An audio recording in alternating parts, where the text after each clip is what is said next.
Finally इस episode में हम देखने जा रहे हैं जिन्वू वर्सेस एंट किंग, या फिर हम बात करें बेरू की। Solo Leveling season 2 episode number 12 finally आ चुका है और अब इस एपिसोड में हमें वो फाइट देखने को मिलेगी जिसका हम बेसब्री से इंतजार कर रहे थे। भाई साहब, इस एपिसोड के लास्ट कुछ मिनटों का एनिमेशन कह सकते हैं एकदम एक नंबर। जिस तरीके से फाइटिंग सीन को दिखाया गया है, लगता है कि हाँ, इसी के लिए इन्होंने सारी चीजों को इंतजार करा था। हाँ, इन्होंने काफी ज्यादा अमाउंट में यहाँ पे इन्वेस्ट किया है और फाइटिंग काफी अच्छे से दिखाई है। यानी हम यहाँ पे कह सकते हैं कि लास्ट की फाइटिंग का एनिमेशन बहुत ज्यादा अच्छा था, तो तुम्हें जरूर देखनी चाहिए। तो शुरू करते हैं इस एपिसोड को। तो इस एपिसोड की शुरुआत वहीं से होती है जहां से लास्ट एपिसोड खत्म हुआ था। हम देखते हैं जिन्वू को, जो कि अपनी शैडो आर्मी के साथ स्वैग के साथ गुफा में एंट्री लेता है। जिन्वू और उसके शैडो आर्मी को देखकर बाकी के हंटर जो कि गुफा के अंदर पहले से थे वो शॉक्ड हो जाते हैं। उनके मन में सवाल था कि जिन्वू यहाँ पे क्या कर रहा है और ये सब क्या हो रहा है। पर तभी यहाँ पे सीन कट हो जाता है और हमें बाहर के नॉर्मल पब्लिक को दिखाया जाता है जो कि अपने डिवाइस में ब्रॉडकास्टिंग को देख रहे थे कि गुफा के अंदर क्या कुछ हो रहा है लाइव। लेकिन तभी हम देखते हैं हंटर एसोसिएशन में मिस्टर गो को, उन्हें भी पता चल जाता है कि कैसे ब्रॉडकास्टिंग बंद हो चुकी है और उन्हें भी अपने हंटर्स की फिक्र हो रही थी क्योंकि उनके लिए प्रायोरिटी है उनके हंटर्स की सेफ्टी। वहीं हमें दिखाया जाता है ब्रॉडकास्ट करने वाले चैनल को, जहाँ पे लगातार फोन आ रहे थे कि आखिर ये सिग्नल बंद क्यों हुआ, लाइव आखिर ऑन क्यों नहीं हो रही है। लोग उनसे सवाल कर रहे थे कि आखिर हंटर्स के साथ वहाँ पे क्या हुआ। उन्हें हंटर्स के बारे में अब कोई भी खबर नहीं थी। वहीं हम देखते हैं गुफा के अंदर कैमरामैन को, जिसका डिवाइस खराब हो गया था, जिसके लिए सिग्नल अब वीक हो चुका था। वो अपने लगातार डिवाइस को ठीक करने की कोशिश कर रहा था। वही हम देखते हैं जिन्वू को, जो कि अपने शैडो आर्मी के सोल्जर्स आयरन और इक्रिस को ऑर्डर दे देता है 8 चींटियों से फाइट करने के लिए। वही हम देखते हैं टस्क को, जो कि बाकी के सोल्जर्स को बचा रहा था। हमें दिखाया जाता है चॉयजुंग और बेक को, जो कि जिन्वू से सवाल करते हैं कि भाई यहाँ पे चल क्या रहा है, हमें कुछ बता इसके बारे में। पर जिन्वू से कहता है चलो ठीक है, तुम्हें बाद में बताऊंगा, पहले क्यों ना तुम्हें हील कर दिया जाए। तभी जिन्वू वहाँ पे उन्हें हीलिंग पोशन देता है और उनके हील करता है। फिर जिन्वू उसी पोशन का यूज चाहिन के ऊपर करता है, लेकिन यहाँ पे चाहिन के ऊपर हीलिंग पोशन का यूज नहीं हो पाता। यानी कि चाहिन को अब इससे ठीक नहीं किया जा सकता था। चाहिन जिसका लगातार और गिरते जा रहा था, यानी कि जल्द से जल्द अगर चाहिन का इलाज नहीं किया गया तो ये मारी जा सकती है। यानी जिन्वू को जल्द से जल्द फाइट को ऐड करके चाहिन को ले जाना होगा, लेकिन ये इतना आसान नहीं होने वाला था। वही हमें दिखाया जाता है हंटर एसोसिएशन के सीन को, जहाँ पे मिस्टर को चिंता कर रहे होते हैं क्योंकि उनका सिग्नल कट चुका होता है। एस रैंक के हंटर से उनका कोई भी सिग्नल नहीं होता, यहाँ तक कि जापान की टीम से भी उनका कोई संपर्क नहीं था। बस उनके दिमाग में बस एक ही ख्याल था जो उन्होंने ब्रॉडकास्ट चैनल में लास्ट में देखा था कि कैसे सारे हंटर्स के सामने एक बड़ा सा आंट मॉन्स्टर आ चुका था। अब ऐसे सिनारियो को देखकर मिस्टर को अपने आप को काफी ज्यादा हेट करते हैं। उन्हें इस बात का गिल्ट हो रहा था कि ऐसे सिनारियो में वो अपने हंटर्स की हेल्प नहीं कर सकते क्योंकि अब वो काफी ज्यादा ओल्ड एज हो चुके हैं। वही हम देखते हैं जिन्वू को बहन को, जो कि टीवी के सामने खड़ी हुई थी और कह रही थी कि क्यूब आखिर बंद कैसे हो गया।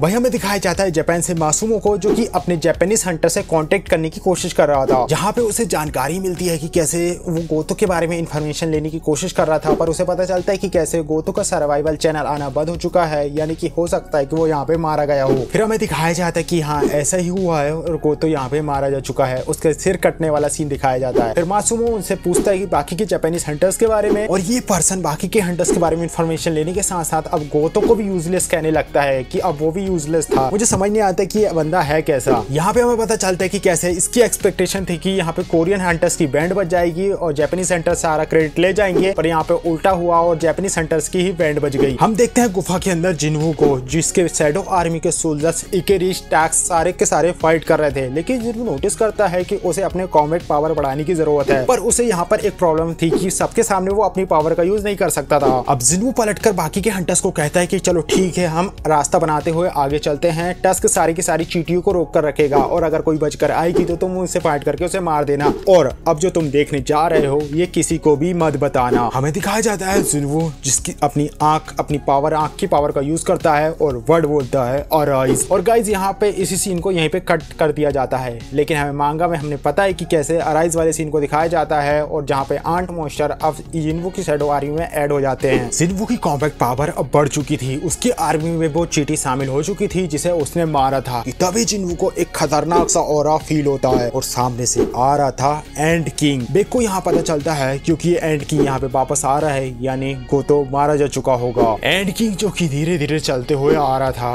वो ये कहते जा रहा था कि बाहर तो मुझे कोई किंग नहीं मिला, क्या फिर किंग यहाँ पे है जो मुझे मिलने वाला है। अब यहाँ पे जिन्वू नोटिस करता है कि कैसे गोतो के साथ उसकी जो शैडो सोल्जर अटैच था वो अब जा चुका है, यानी कि गोतो की यहाँ पे मौत हो चुकी है। एंट मॉन्स्टर सामने से आ रहा था और जिन्वू भी अब उसका सामना करते हुए उसकी तरफ बढ़ता है और हमें दिखाया जाता है खतरनाक सा सीन, जहाँ पे दोनों अपने ऑरा को रिलीज कर रहे थे। जिन्वू यहाँ पे एंड किंग के सामने खड़ा हुआ था और दोनों ही अपने खतरनाक से ऑरा को रिलीज कर रहे थे। जिन्वू को देखकर एंड किंग कहता है क्या तू ही किंग है? जहाँ पे जिन्वू हंसता है और यहाँ पे उसका मजाक उड़ाता है। जिन्वू कहता है ओहो एक कीड़ा जो बोल सकता है। अब एंड किंग अपने ऑरा के जरिए जिन्वू को डराने की कोशिश करता है, पर जिन्वू जिसे यहाँ पे बिल्कुल भी फर्क नहीं पड़ रहा था। अब वह उसके ऑरा और रेंज को देखकर जिन्वू से जवाब देता है चलो ठीक है, एक इंसेक्ट आके इंसेक्ट जैसा ही बिहेव करेगा। वही हमें दिखाया जाता है जो कैमरामैन था उसका कैमरा अब अचानक से ठीक हो चुका था और सारी की सारी चीजें पूरी की पूरी ब्रॉडकास्ट अब लाइव चालू हो चुकी थी। और यहाँ पे दिखाया जाता है सारी की सारी लाइव में कि कैसे एंड किंग जिसके सामने खड़ा हुआ है जिन्वू वो भी अकेले। इसे देखकर सारे के सारे लोग शॉक्ड हो जाते कि आखिर ये है कौन, और जो जिन्वू को जानते थे वो भी शॉक्ड हो चुके थे। यहाँ तक कि जिन्वू की सिस्टर भी, क्योंकि थोड़ी देर पहले ही जिन्वू उसके पास ही खड़ा था और जो अब गुफा में पहुंच चुका है। यही नहीं हमें दिखाया जाता है मिस्टर कोको जो कि इस सीन को देखकर बहुत ज्यादा खुश हो चुके थे क्योंकि उनको लग रहा था कि ऐसे सिनारियों में जिन्वू जरूर हेल्प करेगा। तभी हमें दिखाया जाता है कि एंड किंग रेज में हो जाता है और एक जोरदार मुक्का मारकर एक खतरनाक पंच जिन्वू के फेस में जड़ देता है। और इसे देखकर सारे के सारे लोग शॉक्ड हो जाते हैं कि आखिर अब क्या होगा, कहीं जिन्वू ने एंड किंग को हल्के में तो नहीं ले लिया। इस पंच को मारने के बाद एंड मॉन्स्टर खुश हो जाता है और वो कहता है मुझे नहीं लगता कि तू किंग है। पर हमें दिखाया जाता है यहाँ पे जिन्वू के एक्सप्रेशन को।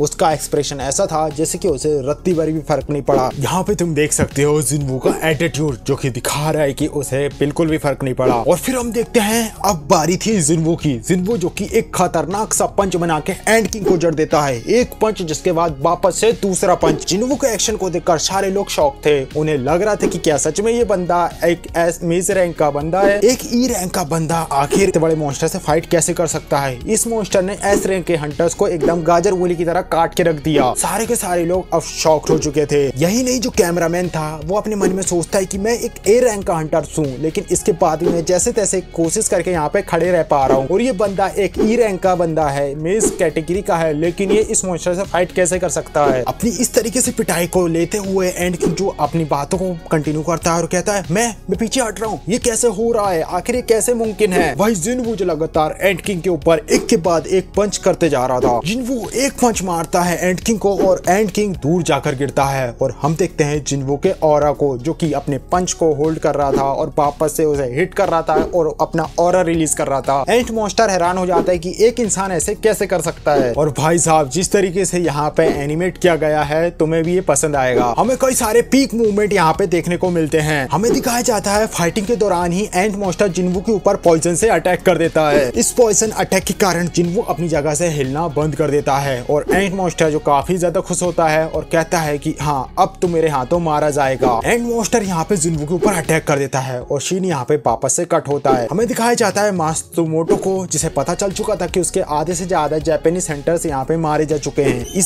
ये बंदा काफी ज्यादा डेस्परेट हो चुका है। इसे पता चल चुका है कि इसके आधे से ज्यादा हंटर्स मारे जा चुके हैं, लेकिन जो हंटर्स बचे हुए हैं ये उन्हें भी ऑर्डर देता है कि जाओ जाकर एंड किंग से फाइट करो। पर हमें दिखाया जाता है जापानीज हंटर को जिनकी हालत बहुत ज्यादा खराब थी, वो काफी ज्यादा डरे हुए नजर आ रहे थे। जैसे कि लास्ट फाइट में हमने देखा था कि कैसे एंड मॉन्स्टर ने जिन्वू के ऊपर पॉइजन से अटैक किया था। उसे लग रहा था कि जिन्वू हिल नहीं पाएगा कि तभी जिन्वू उठता है और एक पंच जड़ता है एंड किंग के ऊपर और एंड किंग जिससे पता चल जाता है कि यहाँ पे जिन्वू ने अपना सीक्रेट वेपन का यूज किया है। जिन्वू ने अपनी यहाँ पर हेल्थ एंड लॉन्जेबिलिटी एबिलिटी का यूज किया था जिसके कारण अब एंड मॉन्स्टर का पॉइजन उसके ऊपर वर्क नहीं करता। वही जिन्वू को पता चलता है कि कैसे जाहिन जिस का ऑरा लगातार गिरते जा रहा है, यानी उसकी लाइफ खतरे में जाती जा रही है, यानी कि उसे जल्द से जल्द इस फाइट को खत्म करना पड़ेगा। और फिर हमें दिखाया जाता है बिग फाइट और फाइटिंग सीन जहाँ पे जिन्वू लगातार अब यहाँ पे एंड मॉन्स्टर के ऊपर अटैक कर रहा था क्योंकि उसे जल्द से जल्द इस फाइट को खत्म करना होगा। और भाई साहब मैं यहाँ पे कहना चाहूंगा कि ये वाले सीन तो तुम्हें जरूर देखने चाहिए, तो जाकर जरूर देखो इस एपिसोड को। अगर मैं यहाँ पे कहूँ कि ये पूरे सीजन का एक पीक मूवमेंट है, पीक एनिमेशन तुम्हें यहाँ पर देखने को मिलेगा, तो ये बिल्कुल भी गलत नहीं होगा। हर एक फ्रेम तुम्हें पसंद आएगा। हमें दिखाया जाता है जिन्वू पूरे पोटेंशियल के साथ एंड किंग से फाइट कर रहा था। इनके बीच फाइटिंग स्पीड इतनी ज्यादा तेज थी कि सारी की सारी एनिमेशन सीन तुम्हें बहुत ज्यादा पसंद आते हैं। हर एक सीन, हर एक स्लैश, हर तरीके का अटैक तुम्हें काफी ज्यादा पसंद आता है। जिन्वू जिसे डंजन में डबल टैगर मिले थे वो अपनी डबल टैगर टेक्निक का यूज करता है और एंट मॉन्स्टर के ऊपर अटैक करता है। और गाइस जो एंट मॉन्स्टर के ऊपर जब वो अटैक कर रहा था और जो लाइटिंग हमें एनिमेशन में दिखाई जाती है, चारों तरफ से भी उससे गिर जाते हैं, ये तुम्हें बहुत ज्यादा पसंद आता है। और हमें दिखाया जाता है तभी एक सिनारियो ऐसा आता है कि एंट मॉन्स्टर जिन्वू की आंख के ऊपर अटैक करके उसे फोड़ने ही वाला था कि तभी जिन्वू अपने स्किल लेवल को अपग्रेड कर लेता है। जिन्वू की आंख डैमेज होने वाली थी कि जिन्वू यहाँ पे अपग्रेड डिवाइड करके चिल्लाता है और इसी के साथ साथ हम देखते हैं कि जिन्वो अलग ही रेंज में जा चुका था और एंड किंग जिसका हाथ कट चुका था। हमें देखते हैं जिन्वो ने एंड किंग के ऊपर कई सारे स्लैशेस से अटैक किया था और एंड किंग जिसके हाथ अलग तरीके से कट चुके थे और इसी मूवमेंट के साथ हमें दिखाया जाता है एंड किंग के डर को। एंड किंग जिसे बिल्कुल भी यकीन नहीं हो रहा था कि उसके साथ ये क्या हो गया, उसे बना ही गया था राजा बनने के लिए, वो सबसे बेस्ट था, लेकिन वो आखिर एक इंसान से कैसे हार सकता है। एंड किंग को अब एहसास हो चुका था कि अब वो यहाँ पे मारा जाने वाला है, वो एक असली किंग नहीं है बल्कि उसके सामने जो खड़ा है वो एक रियल किंग है। जिन्वो ने पहले ही एंड किंग का एक हाथ काट दिया था और अब वो उसके दूसरे हाथ को भी काट देता है, जिसे देखकर हमें लग रहा था कि अब एंड मॉन्स्टर ने यहाँ पर हार मान लिया है और वो अपने आप को हेल्पलेस फील कर रहा है। एंड किंग डर रहा था और जिन्वो को देखकर चिल्लाता है कि आखिर इंसान है कैसा, और जोर से चिल्लाता है। उसकी आवाज को सुनकर वो ऑरा रिलीज करता है और बाकी की चींटी अब आकर अटैक करना शुरू कर देती है। पर हम देखते हैं जिन्वो को जो कि अपने आर्मी को गो कहकर जिन्वो की आर्मी उन बाकी की चींटी के ऊपर अटैक कर देती है और इसे देखकर एंट मॉन्स्टर और भी ज्यादा डर जाता है। एंट मॉन्स्टर भागने की कोशिश कर रहा था कि तभी जिन्वो उसके पैरों को भी काट देता है, जहां पे एंट मॉन्स्टर जो कि जिन्वो के सामने कहता है कि उसे ऊंचाई तक जाना था, उसे हर किसी को कंज्यूम करना था, उसका मिशन बहुत बड़ा बनना था, उसे बेसिकली किंग बनना था, लेकिन उसकी ऐसी हालात कभी भी नहीं होनी चाहिए थी। जिन्वो को अपने सामने देखकर वो एंट मॉन्स्टर कहता है कि मुझे अब यहाँ से भागना होगा, मुझे सर्वाइव करना है। ये वही एंट विलन है, एंट मॉन्स्टर जिसने एस रैंक के हंटर को मारा था, जो लोगों से पूछते फिर रहा था कि तुम्हारा किंग कौन है, बताओ मैं उससे फाइट करूंगा, और अब ये यहाँ से भागना चाहता है सर्वाइवल के लिए। फिर फाइनली यहाँ पे जिन्वो अपनी डबल डैगर टेक्निक का यूज करता है और एंट मॉन्स्टर को यहाँ पे खत्म कर देता है। इसके बाद जिन्वो जो कि चाहिन के पास जाता है, उसे पिलाता है पोशन और उसे ठीक करने की कोशिश करता है, लेकिन यहाँ पे कुछ भी वर्क नहीं कर रहा था। इवन जिन्वो यहाँ पे अपना एलिक्सर ऑफ लाइफ लिक्विड का यूज करता है, ये काफी